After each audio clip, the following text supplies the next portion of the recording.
Hello dear, जय हिंद। Welcome to my family.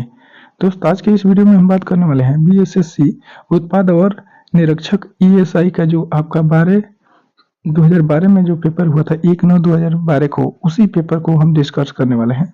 एकदम ऑथेंटिक क्वेश्चन मिलेंगे, ठीक है दोस्त। और देखिए, आपको जितने भी डिस्कस इसमें मिलेंगे, एक क्वेश्चन से फैक्ट मिलेंगे, वो सभी आपको बताने की कोशिश की जाएगी। तो चलिए हम वीडियो को करते हैं स्टार्ट। देखिए, आपका पहला क्वेश्चन में क्या कहा गया, ध्यान दीजिएगा। भारत का कौन सा राज्य चाय का सबसे बड़ा उत्पादक है? तो देखिए, अगर भारत की बात करें तो भारत में जो है असम राज्य जो है, असम चाय के उत्पादन में अग्रिम है, ठीक है। भारत में सबसे ज्यादा चाय का उत्पादन जो है असम राज्य करता है। अब असम की बात करें तो सबसे ज्यादा करता है, लेकिन उच्च कोटि का जो चाय है वो कहाँ पे होता है? तो पश्चिम बंगाल में होता है। कहाँ पे होता है? तो पश्चिम बंगाल में होता है, ठीक है। कहाँ पे होता है? पश्चिम बंगाल में होता है, ठीक है। ध्यान रखेंगे। उच्च कोटि का उच्च कोटि का चाय कहाँ पे उत्पादन होता है? तो ये पश्चिम बंगाल में होता है। और सबसे अधिक मात्रा में चाय का उत्पादन कहाँ होता है? तो ये असम में हो जाएगा।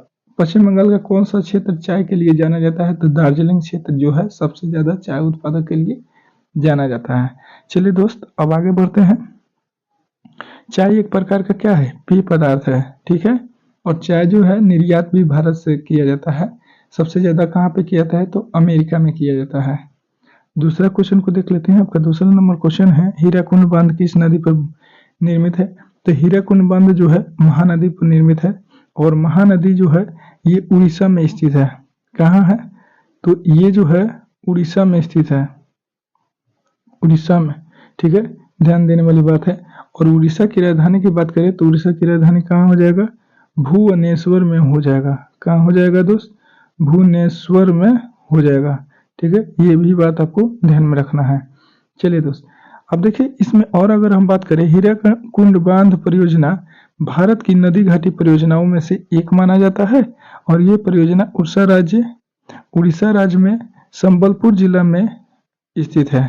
कहाँ स्थित है?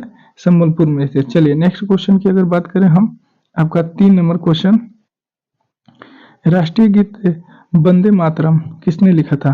तो यहाँ पे वंदे मातरम के रचयिता का नाम पूछा है। तो वंदे मातरम के रचयिता हमारे कौन हो जाएंगे? इसका ऑप्शन 2 आंसर हो जाएगा, बंकिम चंद्र चटर्जी हो जाएंगे, ठीक है। तो वंदे मातरम के रचयिता कौन हो जाएंगे? बंकिम चंद्र चटर्जी, ठीक है। अब दोस्त, ये हो गया राष्ट्रीय गीत। और राष्ट्रगान, जो राष्ट्रगान कौन है? जन गण मन, जन गण मन, ठीक है, मन। अभी इसे देखिए, इसे किसने लिखा ये कमेंट बॉक्स में आपको बताना है।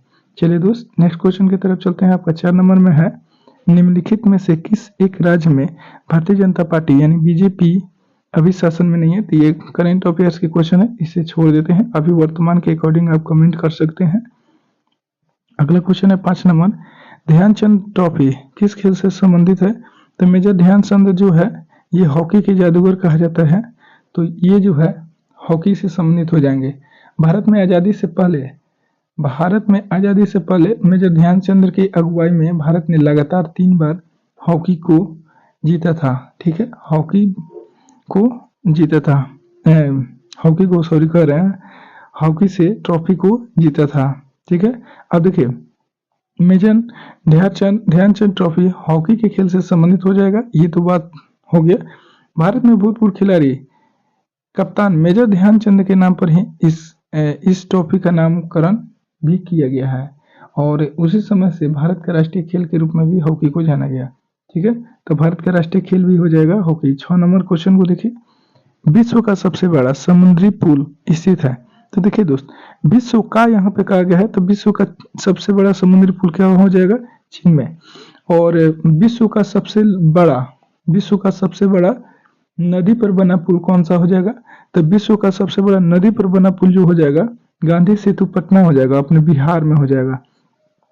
बिहार में है, कौन सा हो जाएगा दोस्त?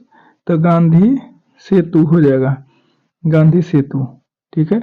गांधी सेतु के नाम से इसे जाना जाता है।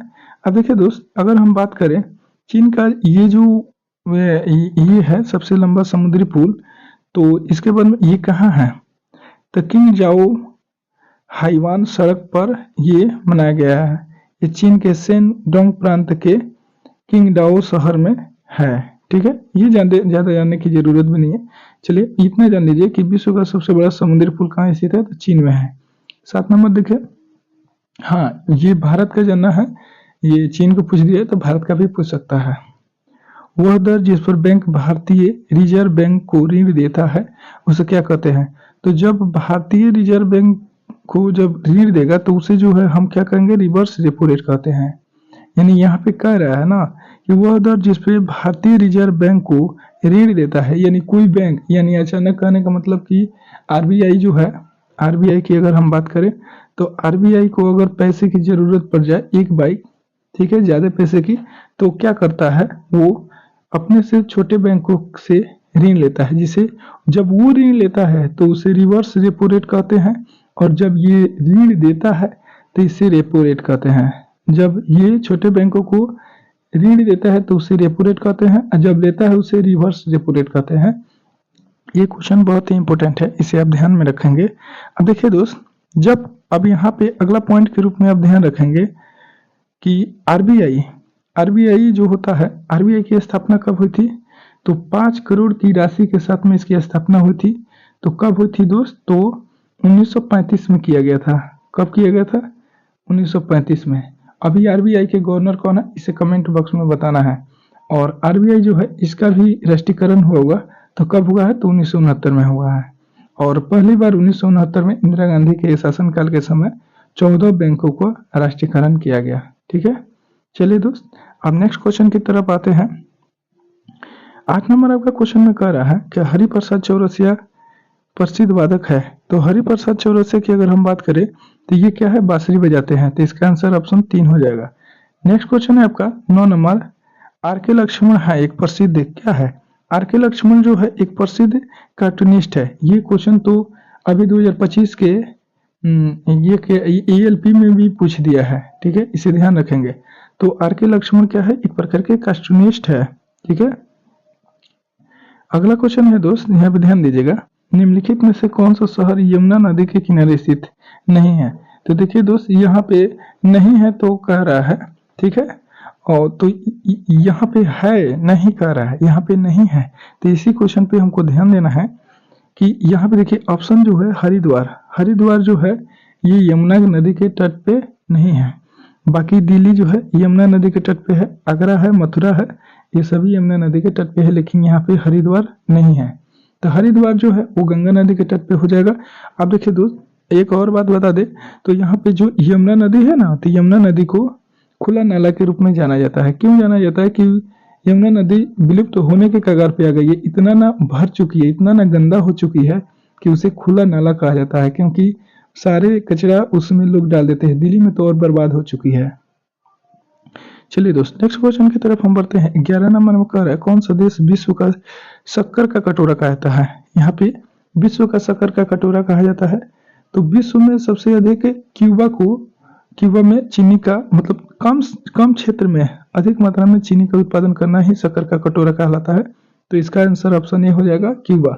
और भारत में सबसे अधिक चीनी मिलों की संख्या कहाँ पे है? तो महाराष्ट्र में हो जाएगा। किस राज्य में है? तो महाराष्ट्र में होगा। और सबसे ज्यादा चीनी का उत्पादन कौन करता है? तो अपना उत्तर प्रदेश करता है। कौन सा राज्य करता है? तो उत्तर प्रदेश। सबसे ज्यादा चीनी मिलों की संख्या कहाँ है? तो महाराष्ट्र में है। लेकिन राज्य की बात करें, अगर राज्य में सबसे अधिक चीनी की उत्पादन कौन करता है कम क्षेत्र में, तो यानी कुल मिला के कहें कि भारत का चीनी का कटोरा किसे कहा जाता है? तो महाराष्ट्र को कहा जाएगा। चलिए दोस्त, आशा है कि आप 11 नंबर क्वेश्चन को समझ चुके होंगे। थोड़ा फास्ट चल रहे हैं दोस्त, क्योंकि ये रिवीजन क्लास है।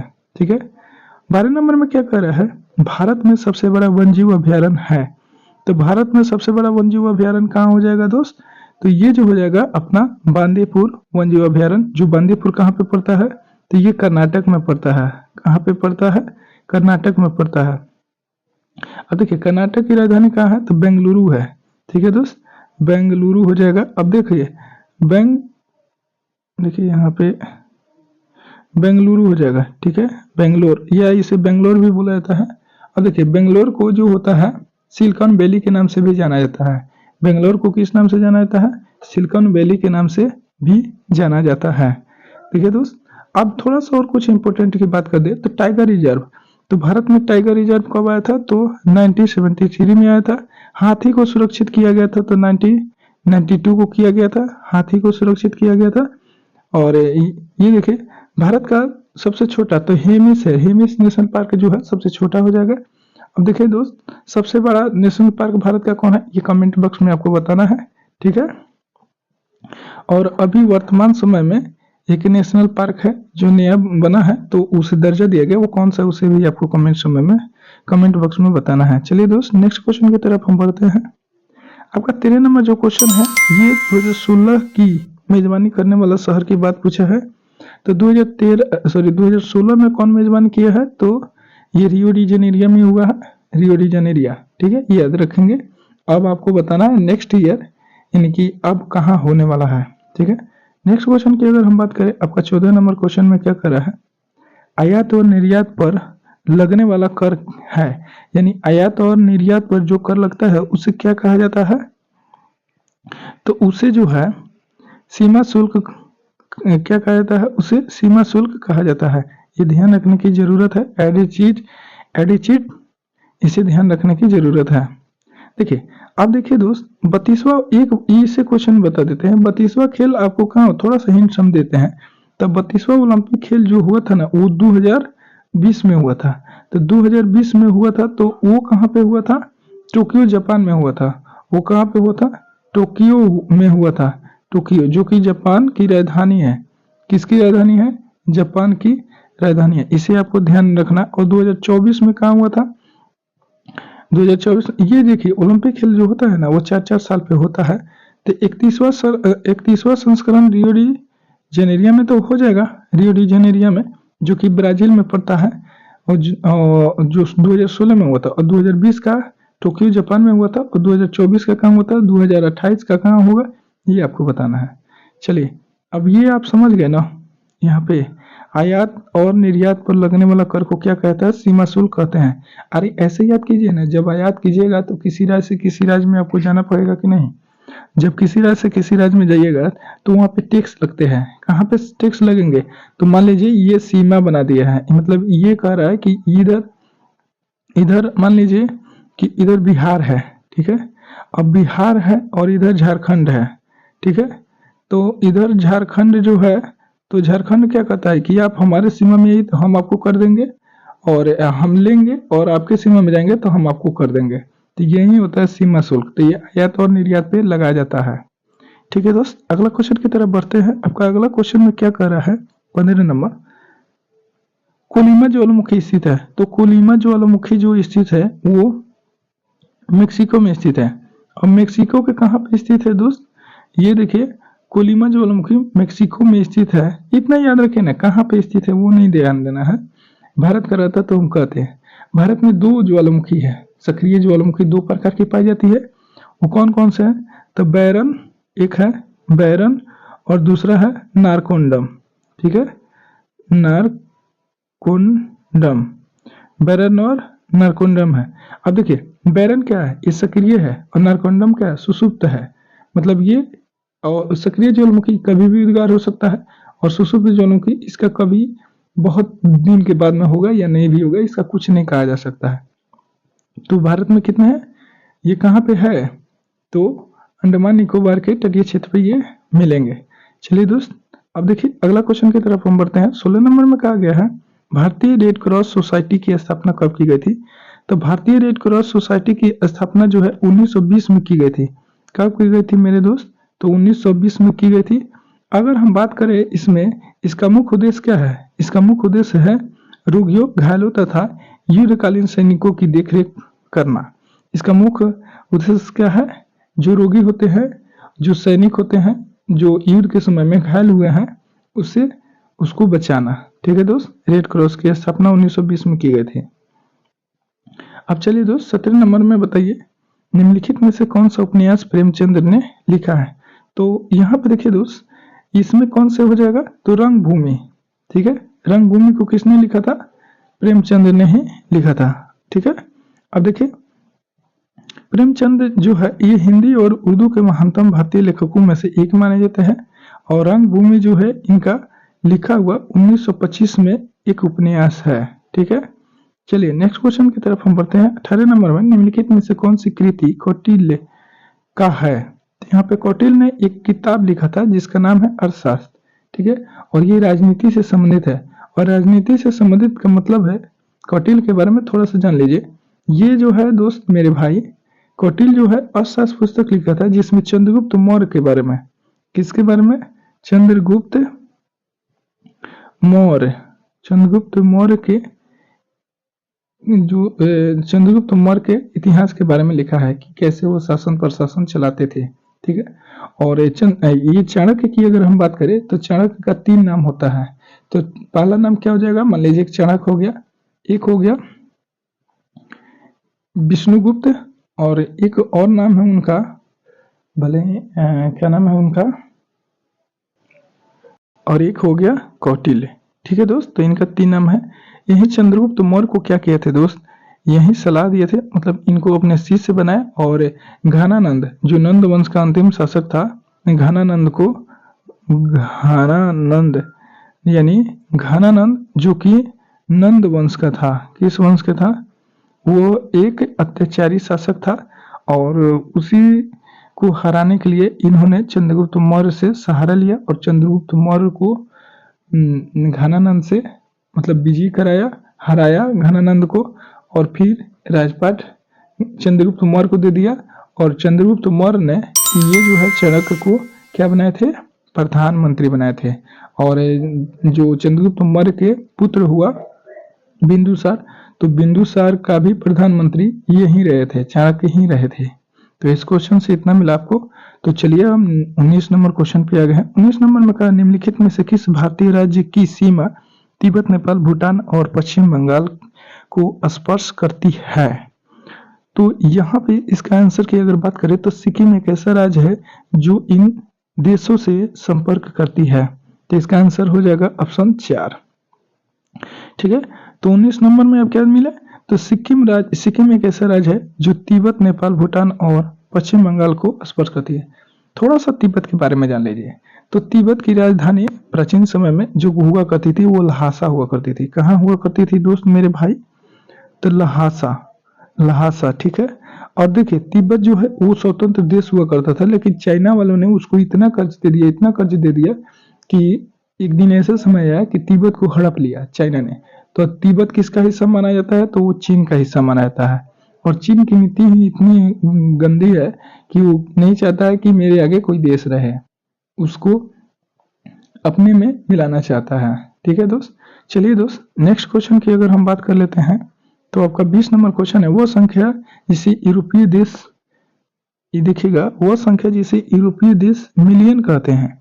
तो ये तो मिलियन की बात कर रहा था, ये तो आप जानते भी हैं। तो यहाँ पे इसका आंसर हो जाएगा जो कितना हो जाएगा? 10 लाख को यूरोपीय जो है इसे मिलियन कहते हैं। यानी जैसे देखिए होता क्या, इकाई, दहाई, सैकड़ा, हजार, 10,000, लाख, 10 लाख, 10 लाख को क्या बोलेंगे? मिलियन बोलेंगे। मिलियन के बाद में क्या आता है?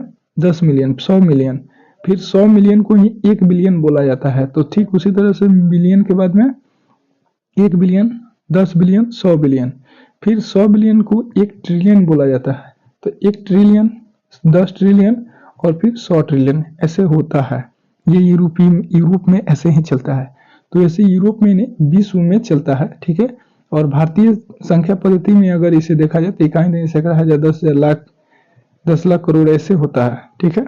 आशा है कि ये 20 नंबर क्वेश्चन आप समझ गए होंगे। 21 नंबर की तरफ हम चलते हैं। क्वेश्चन कह रहा है सिटी पॉइंट किस खेल से संबंधित है? तो दोस्त देखिए सिटी पॉइंट जो है हमारा वो किससे संबंधित है? क्रिकेट से संबंधित है, ये ध्यान रखने की जरूरत है। सिटी पॉइंट जो है क्रिकेट खेल से संबंधित है। अब देखिए वह बल्लेबाज से अत्यधिक निकट खड़ा होता है उसी व्यक्ति को क्या कहता है? सिटी पॉइंट, ठीक है। अब देखिए 22 नंबर क्वेश्चन में है स्वत्व यानी कि गुण धर्म की नैतिकता का सिद्धांत किसने दिया था? तो इसका सिद्धांत जो है ये महात्मा गांधी के द्वारा दिया गया था। किसके द्वारा दिया गया था दोस्त? तो महात्मा गांधी के द्वारा ये दिया गया था। इस सिद्धांत के आधार पर विश्व शांति की बात की जाती है, न्याय की बात की जाती है, अर्थ समानता की बात की जाती है तथा अपने लक्ष्यों को हासिल करने की बात की जाती है। ये जो है सिद्धांत किसने दिया था? तो M.K. गांधी ने दिया था। महात्मा गांधी का जन्म कब होता है? तो 2 अक्टूबर 1869 ईस्वी को पोरबंदर में। ये कहाँ पड़ता है? तो गुजरात में पड़ता है। ठीक है दोस्त, चलिए अब आप कितना जानते हैं महात्मा गांधी के बारे में कमेंट को भर डालिए, लिख डालिए। ठीक है, चलिए दोस्त अगला क्वेश्चन चलते हैं 23 नंबर। रथ यात्रा जो कि पुरी में पड़ता है, पुरी कहाँ है? तो राजस्थान में पड़ता है। ठीक है, इसको ध्यान में रखने की जरूरत है, एड इट इज याद करने की जरूरत है। ठीक है दोस्त, याद रखिएगा। भारत का सॉरी एक मिस्टेक हो गया, राजस्थान मैंने बोल दिया, तो ये उड़ीसा में होता है, ध्यान रखना, सॉरी दोस्त। तो ये क्या है? तो उड़ीसा में पड़ता है। पुरी कहाँ स्थित है? उड़ीसा में पड़ता है, जो क्षेत्रफल में पुरुषोत्तम पुरुष के नाम से भी जाना जाता है। अब देखिए पुरी जो है, यहाँ पे एक जगन्नाथ भगवान है, यानी विष्णु भगवान के अलग रूप है। ये जगन्नाथ भगवान जी की पूजा की जाती है और ये बहुत ही ज्यादा मशहूर क्वेश्चनों में से एक माना जाता है और ये जगह भी एक माना जाता है, बहुत मशहूर है जगन्नाथ भगवान का। ये क्वेश्चन बहुत अच्छा से पूछा जाता है। और यहाँ पे जो है, जो दोस्त ध्यान रखिएगा, आषाढ़ महीना के शुक्ल पक्ष के द्वितीय पक्ष में एक रथ यात्रा निकलती है और ये जो रथ यात्रा है बहुत ही भव्य तरीका से, बहुत ही बड़ा यात्रा निकलती है। ये पूरी राज्य में, यानी उड़ीसा के पूरी राज्यों में ये जो है इसका उस दिन शोर होता है। तो रथ यात्रा कहाँ निकलती है? पुरी में निकलती है। और ये कहाँ पड़ता है मेरे भाई? तो उड़ीसा में पड़ता है। इस चीज को याद रखने की जरूरत है। देखिए दोस्त अगला क्वेश्चन है 24 नंबर। निम्नलिखित में से कौन सा भारत का संघीय क्षेत्र है? तो ये तो आप वैसे भी आप बता ही सकते हैं कि भारत का संघीय क्षेत्र कौन सा हो जाएगा? तो दादरा नगर हवेली हो जाएगा। अभी एक बात करते हैं, 19 अक्टूबर कब दोस्त? 19 अक्टूबर 2019 ईस्वी को जम्मू कश्मीर को विभाजित करके 2 संघ शासित प्रदेश बनाया गया। एक लद्दाख है, कौन सा है दोस्त? लद्दाख है, और दूसरा कौन सा हो जाएगा? जम्मू कश्मीर हो जाएगा, जम्मू कश्मीर। ठीक है, तो लद्दाख की राजधानी लद्दाख है, जम्मू कश्मीर की राजधानी श्रीनगर हो जाएगा। ठीक है दोस्त, अब यहाँ पे ध्यान रखने की जरूरत है कि कौन सा 2 केंद्र शासित प्रदेश बनाया गया, किससे टूटा? तो जम्मू कश्मीर से टूटा। और इसको 370 जब खत्म किया गया था तो उसी समय इसको एक केंद्र शासित प्रदेश के रूप में मान्यता मिली, एक लद्दाख और दूसरा जम्मू कश्मीर। तो लद्दाख की राजधानी लद्दाख है और जम्मू कश्मीर की राजधानी श्रीनगर हो जाएगा। ठीक है, नेक्स्ट क्वेश्चन की तरफ चलते हैं। आपका बांग्लादेश का सृजन कब हुआ था? तो 1971 में हो जाएगा। ये तो आप जानते हैं। इसमें इंदिरा गांधी की सरकार थी भारत में, और इंदिरा गांधी की सरकार ने बांग्लादेश वासियों को, शरणार्थियों को सपोर्ट भी किया, और भारत की वजह से ही एक नया देश, इंदिरा गांधी के सपोर्ट से एक नया देश बांग्लादेश का सृजन हुआ था। ठीक है दोस्त, कितना समझे आप? अब देखिए ये जो बांग्लादेश है 16 दिसंबर 1971 ईस्वी को बन करके तैयार हुआ था। कब हुआ था? तो 16 दिसंबर 1971 को कब बना था दोस्त मेरे भाई? तो 16 दिसंबर 1971 को बांग्लादेश का सृजन किया गया, और ये किससे अलग हुआ था? तो पाकिस्तान से अलग हुआ था। ठीक है, अब होता क्या था दोस्त कि ये जैसे, एक मिनट हम आपको बताते हैं। देखिए मान लीजिए अब यहाँ पे क्या है दोस्त, यहाँ पे भारत हो गया। अब देखिए इधर भी क्या था, इधर भी यहाँ पे ये वाले पार्ट जो है ये एक पाकिस्तान, और ये वाले यहाँ पे पार्ट है ये पाकिस्तान। तो इसको पूर्वी पाकिस्तान बोला जाता है और इसको पश्चिमी पाकिस्तान। तो ये वाले पार्ट, यहाँ वाले पार्ट में हमेशा विवाद चलता रहता था। होता क्या था कि ये वाले पाकिस्तान, मान लीजिए यहाँ पे कोई आपस में झगड़ा कर लिया, आतंकवाद फैला दिया, या फिर किसी भी प्रकार के हिंसक घटना हो गई, तो यहाँ से कंट्रोल करने में काफी टाइम लगता था आने में। अब ये भारत के तरफ से आता था, तो फिर इसे क्या किया गया? तो ये लोग क्या किया, आपस में कहा कि नहीं हम लोग ऐसे नहीं रहेंगे, हम लोग को आजाद चाहिए। तो ये भारत में आके शरण लेते थे। अब यहाँ पे जब मारकाट होगा तो भारत में मनाएंगे। ठीक है, अब जब भारत में आते थे तो भारत को प्रॉब्लम होगा, अब कितने आदमी को है खर्चा देगा, और ऐसे व्यक्ति को जो भारतीय नहीं है। तो फिर क्या हुआ कि यहाँ पे जो विद्रोह हुआ था, तो उसी समय भारतीयों ने इनका सपोर्ट किया और एक नया देश 1971 में सृजन हुआ, जिसका नाम रखा गया बांग्लादेश। ठीक है दोस्त, आशा है कि इस क्वेश्चन को समझ गए हैं। और दोस्त मैंने बांग्लादेश के बारे में बहुत ही अच्छे से विस्तार से एक वीडियो में बताया है, आप चाहें तो उस वीडियो को देख सकते हैं। ठीक है दोस्त, इस चैनल को सब्सक्राइब करके। ठीक है, अगला क्वेश्चन है 26 नंबर में पूछा है, राष्ट्रपति अपना त्याग पत्र किसे देते हैं? तो राष्ट्रपति जो है अपना त्याग पत्र जो है किसको देंगे? तो इसका ऑप्शन हो जाएगा उपराष्ट्रपति को देते हैं। किसको देते हैं दोस्त? तो उपराष्ट्रपति को देते हैं। अब देखिए, उपराष्ट्रपति को शपथ सर्वोच्च न्यायालय के मुख्य न्यायाधीश के द्वारा दिलाई जाती है। यहाँ पे ध्यान दीजिएगा। और ये जो है राष्ट्रपति अपना त्याग पत्र उपराष्ट्रपति को देते हैं। इतना ध्यान रखने की जरूरत है। दोस्तों हम नेक्स्ट वीडियो के रूप में 27 नंबर क्वेश्चन से कवर कराएंगे और कोशिश करेंगे कि आपको सभी क्वेश्चन ऑथेंटिक जो एग्जाम में पूछे गए उस क्वेश्चन को कवर करा दें। आज के वीडियो में बस इतना ही। आगे बढ़ने से पहले बस एक रिक्वेस्ट है कि चलते चलते एक लाइक कम से कम अगर नहीं किए हैं तो करके जाइएगा। ठीक है दोस्त, फिर मिलते हैं नेक्स्ट वीडियो में। Thanks for watching this video.